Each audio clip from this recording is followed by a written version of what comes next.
Monsieur le Président, Mesdames, Messieurs les jurés, permettez-moi à l'entame de mon propos de vous faire le récit d'une histoire, celle de la toute première reine de ce monde.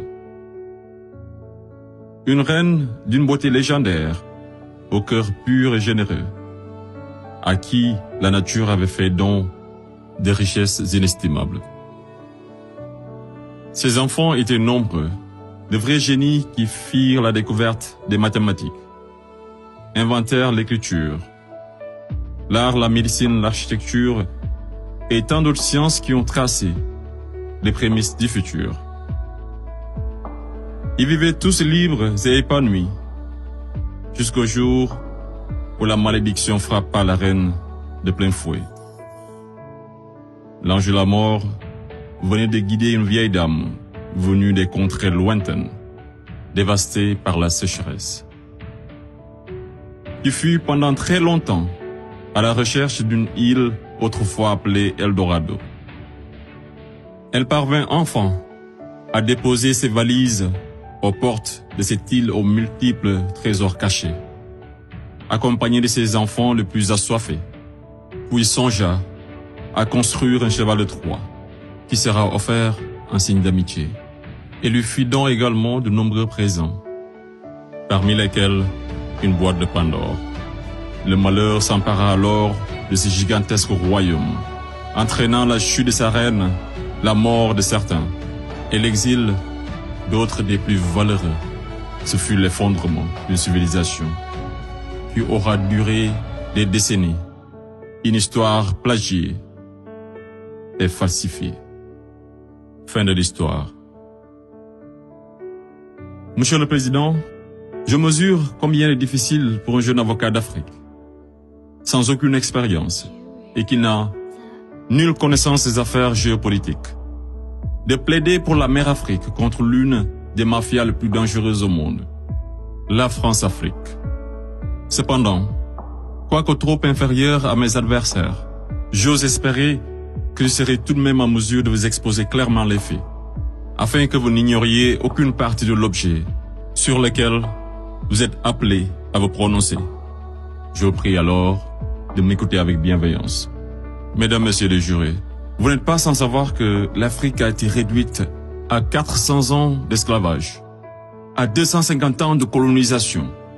Et aujourd'hui encore, l'Afrique est sous la domination de ces délinquants, ces va-t-en-guerre, criminels en col blanc, ces salauds et mafieux de la pire espèce. Objection! Objection rejetée. Modérez votre langage. Désolé, Monsieur le Président. Le plus grand mal de l'Afrique, je n'ai pas peur de le dire, c'est les multinationales françaises, telles qu'Areva, Bouygues, Bolloré, Total et consorts, qui se cachent souvent derrière les dirigeants français, dont elles financent les campagnes. Et en contrepartie, ces derniers sont tenus de mettre la pression sur certains dirigeants africains, qui, de peur de finir comme un Thomas Sankara, ou un Sylvanus Olympio, ou encore un Muammar Kadhafi, pour ne citer que cela, se voient contraints de leur accorder les plus gros marchés, sans passer par aucun appel d'offres, sans oublier toutes les mallettes d'argent qui sont envoyées en direction de l'Élysée, pendant que les pauvres Africains crèvent de faim dans les quartiers délabrés. Et on s'étonne de voir de jeunes Africains désespérés s'embarquer sur le navire de fortune à la quête d'une vie meilleure. Et je vous assure qu'ils sont nombreux parmi ces jeunes à avoir tenté toutes les voies et moyens légaux, mais en vain. Pendant ce temps, la France et l'Union européenne se font des fortunes derrière leur business le plus lucratif, les demandes de visa Schengen, qui sont pour la plupart rejetées sans aucun motif valable. Monsieur le Président, avant que je n'oublie, permettez-moi de poser une question à la France-Afrique. Parmi tous les leaders africains morts assassinés, pouvez-vous nous citer ne serait-ce qu'un qui fut réputé un grand ami de la France? J'imagine qu'il n'y en a pas eu. Mesdames, Messieurs les jurés, je vous laisse juger. Monsieur le Président, j'accuse la France-Afrique, de crimes contre l'humanité, de crimes d'agression, de crimes économiques et d'avoir été derrière des crimes de génocide. La plupart des dirigeants français sous la Ve République me rappellent des propos d'un homme sage qui disait, je cite, « Les postes éminents rendent les grands hommes encore plus grands et les petits hommes encore plus petits. » Fin de citation. Et le pire d'entre eux, c'est ce nain assassin de Sarko. Ce trafiquant d'influence, connu pour sa mégalomanie, l'homme aux scandales multiples, Bettencourt, Tapi, Kadhafi et j'en passe. Ce criminel contre l'humanité, toujours en liberté, qui se la coule douce derrière les mélodies de la brune, alors que sa place se trouve à la haie. Vous lui direz que malgré tous ces mensonges, avec la complicité de certains médias, que le monde entier, et les Africains en particulier, connaissent toute la vérité sur les véritables raisons de l'assassinat de Kadhafi, sous les applaudissements de Bernard-Henri Lévy, et sur la chute orchestrée de Laurent Gbagbo, qui aurait commis un crime de lèse-majesté en voulant tout simplement ouvrir son pays à la concurrence internationale, en exprimant aussi sa volonté d'établir un rapport d'égal à égal avec la France, et en souhaitant revoir le contrat qui liait son pays à l'entreprise Bouygues. Bouygues, du fameux Martin Bouygues, un ami intime de Sarko, par ailleurs parrain son fils du nom de lui, tous les deux impliqués dans le conflit ivoirien. Ce n'est pas un hasard. Mesdames, Messieurs les jurés, ai-je besoin d'en rajouter un mot pour que vous compreniez ce jeu d'échecs qui se joue sur le dos de pauvres Africains, alors qu'ils doivent tout à l'Afrique? C'est grâce aux Africains que vous avez une république que vous appelez la France. C'est grâce aux Africains que vous êtes enrichis. C'est grâce aux Africains que vous avez aujourd'hui votre statut de 5e puissance mondiale avec un droit de veto au sein de l'ONU. Et c'est encore grâce aux Africains que vous avez 2 Coupes du Monde à votre compteur. Qu'attendez-vous encore des Africains? Qu'on vous ramène la Lune? Ayez au moins un peu de décence et respectez les Africains, surtout les Noirs et les Arabes qui vivent en France. Monsieur le Président, je voudrais par ailleurs, et si vous me permettez de parler brièvement de la Cour pénale internationale.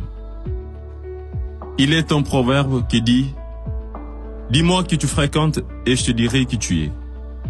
Je propose de jeter un coup d'œil sur le profil des procureurs de la CPI. Commençons par l'actuel procureur de la CPI, une dame que je respecte pour 2 raisons. Pour son courage, pour avoir prouvé qu'être une femme et noire ne saurait être un obstacle à la réussite sociale, que la femme noire était capable de s'imposer partout et devant n'importe qui, et pour son combat pour la défense des droits des femmes. Mais devrions-nous faire semblant d'oublier qu'elle fut procureure générale, proche collaboratrice et conseillère juridique du président, et ministre sous l'une des pires dictatures de l'histoire de l'Afrique, sans jamais démissionner? N'est-elle pas comptable de ce régime?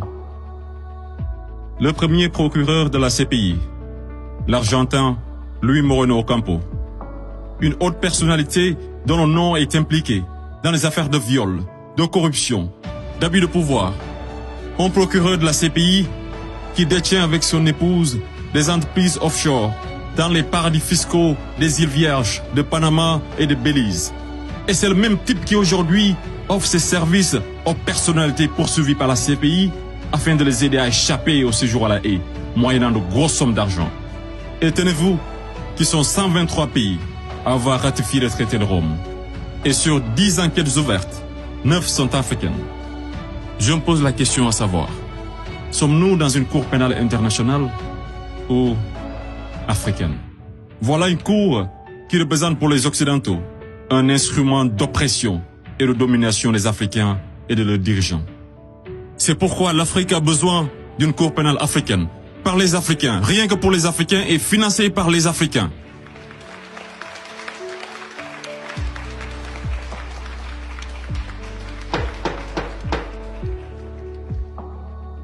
Monsieur le Président, je ne suis qu'un jeune ignorant qui ne prétend point détenir toute la vérité. C'est pourquoi je vous apporte des documents qui vous permettront d'y voir un peu plus clair. À l'exemple de cette copie d'une conférence de François-Xavier Verschave intitulée « De la France-Afrique à la Mafia-Afrique ».